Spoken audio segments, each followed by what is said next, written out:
ایک صاف ستھرے گھر میں رہتا تھا۔ میرا مالک بہت خوش اخلاق انسان تھا۔ وہ مجھ سے بہت پیار کرتا تھا، ہر وقت میرا خیال رکھتا تھا۔ ابھی میں چھوٹا سا ہی تھا جب میرے مالک نے میری دیکھ بھال شروع کی۔ وہ میری ہر ضرورت کا خیال رکھتا تھا، مجھے وقت پر کھانا دیتا اور کبھی بلا وجہ مجھے نہیں ڈانٹتا تھا۔ میرے مالک کے 2 چھوٹے بچے بھی تھے، وہ بھی مجھ سے بے حد پیار کرتے تھے۔ پیار سے میری پیٹھ سہلاتے تو میں خوشی سے نہال ہو جاتا تھا۔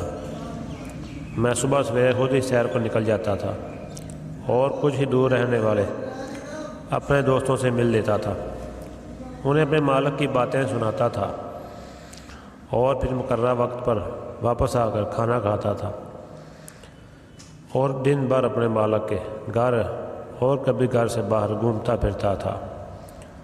ہرے بھرے پتے اور نرم گھاس کھا کر میں کافی صحت مند ہو گیا تھا۔ میرے مالک کے دونوں بچوں کا مجھ سے پیار بہت عجیب تھا۔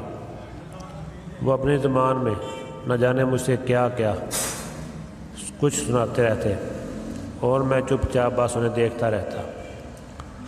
وہ کبھی کبھی گھنٹوں میرے پاس بیٹھے رہتے تھے اور اپنے ننھے منھے ہاتھوں سے کبھی میری گردن کو پکڑنے کی ناکام کوشش کرتے اور سبھی میرے لمبے لمبے کانوں کو ہاتھ لگا کر خوش ہوتے تھے۔ میں اس گھر میں بہت خوش تھا، مجھے انسان اچھے لگنے لگے تھے۔ میں سوچتا تھا یہ سب انسان کتنے پیارے ہوتے ہیں جو ہم جانوروں سے اتنا پیار کرتے ہیں۔ میں نے کبھی اپنے دوستوں کی باتوں کا یقین نہیں کیا تھا۔ وہ یہ کہتے تھے کہ انسان بہت برے ہوتے ہیں اور وہ جانوروں سے برا سلوک کرتے ہیں۔ میں ان باتوں کا اس لیے یقین نہیں کرتا تھا کیونکہ میں بہت شرارتی بھی تھا اور خوب شرارتیں کرتا تھا، لیکن میرے مالک نے مجھے کبھی نہیں ڈانٹا تھا۔ میرا مالک بہت غریب آدمی تھا، وہ اپنی آمدنی سے بمشکل گزارا کر پاتا تھا۔ کچھ دنوں سے میں مسلسل یہ دیکھ رہا تھا کہ میرا مالک بہت پریشان رہنے لگا ہے۔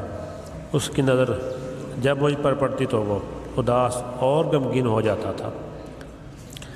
اگلی صبح میں معمول کے مطابق جب کچھ ہی دور اپنے دوستوں سے ملنے گیا تو وہاں بہت کم تعداد میں میرے دوست کھڑے تھے۔ میں نے ایک قدرے بڑے عمر کے دوست سے پوچھا کہ سب کہاں چلے گئے ہیں، تو اس نے مجھے ایک الگ ہی کہانی سنا دی۔ اس نے کہا عید الاضحیٰ آنے والی ہے، اس میں مسلمان اللہ کے حکم سے جانور ذبح کر کے قربانی کی سنت پوری کرتے ہیں۔ ہم بکروں اور بکریوں سمیت اونٹ، بیل، بھیڑ وغیرہ کی بھی قربانی کی جاتی ہے۔ گزشتہ کل ایک بڑی سی گاڑی میں کچھ لوگ آئے اور ہمارے مالک کو ہمارے ساتھیوں کی قیمت دے کر چلے گئے تاکہ وہاں جا کر منڈی میں انہیں فروخت کریں۔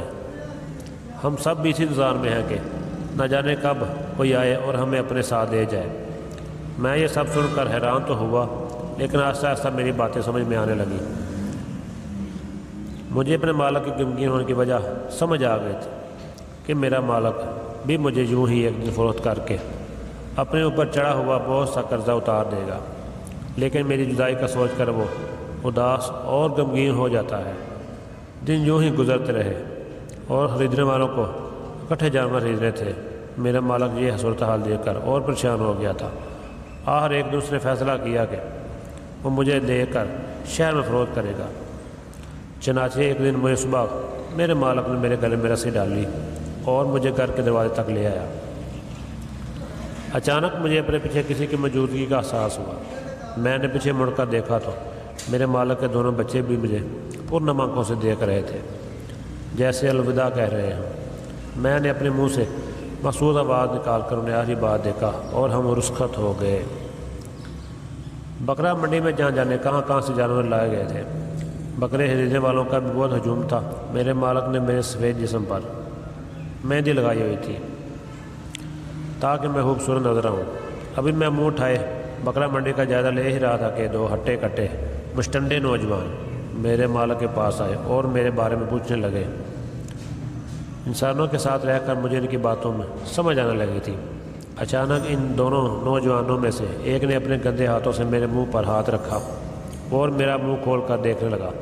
مجھے اس کے ہاتھوں سے بدبو آ رہی تھی۔ آخر اس نے میرے منہ میں موجود دانتوں کو دیکھ کر میرا منہ چھوڑ دیا۔ میں نے سکھ کا سانس لیا، لیکن ابھی میری آزمائش باقی تھی۔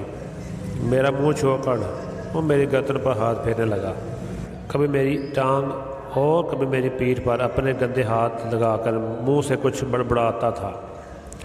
آخر کار وہ دونوں چلے گئے اور میں نے شکر ادا کیا، ان کو پسند نہیں آیا۔ ان دونوں کے جانے کی دیر تھی کہ اب تو ہر کوئی مجھے دیکھنے آ رہا تھا۔ میں ہر کسی کو اپنی آزمائش کروا کر تھک گیا تھا۔ بار بار منہ کھول کر میرے جبڑوں کا درد ہونے لگا تھا۔ نہ جانے یہ سب میرے منہ میں کیا تلاش کر رہے تھے۔ خدا کر کے رات کا وقت ہوا اور بکرا منڈی میں کچھ سکون نظر آنے لگا۔ میرے تھکن کے مارے برا حال ہو چکا تھا۔ میرے مالک نے میرے گلے میں پڑی ہوئی رسی کے دوسرے کنارے کو اپنے پاؤں سے باندھ لیا اور خود وہیں لیٹ گیا۔ میں بھی وہیں بیٹھ کر رونے لگا اور نہ جانے کب مجھے نیند آ گئی۔ اچانک تیز شور و گول سے میری آنکھ کھلی۔ سورج ابھی پوری طرح نکلا ہی نہیں تھا اور منڈی میں پھر چہل پہل شروع ہو گئی تھی۔ آج مسلسل رش زیادہ ہوتا جا رہا تھا۔ مجھے دیکھنے والوں میں سے ایک بوڑھا 2 بچوں کے ساتھ آیا۔ وہ دونوں چھوٹے بچے شرارتی تھے۔ ایک نے میرا سینگ پکڑا اور دوسرا میری ٹانگ کھینچنے لگا۔ میرا غصے کے مارے برا حال ہو گیا۔ دل تو چاہا کہ ایک ٹانگ آج ان دونوں کو ماروں، لیکن اپنے مالک کو دیکھ کر رک گیا۔ اس بوڑھے نے حسب معلوم کانپتے ہاتھوں سے میرے منہ میں موجود دانتوں کو غور سے دیکھا اور چھوڑ دیا۔ میں دل میں سوچنے لگا کہ شاید میرے گندے دانتوں کو دیکھ کر انہیں پسند نہیں آیا، اور بات بھی یہی تھی۔ اول میں کسی کو پسند نہیں آتا تھا، اور جو پسند کر لیتا وہ میری قیمت سن کر کانوں کو ہاتھ لگا کر چلا جاتا تھا۔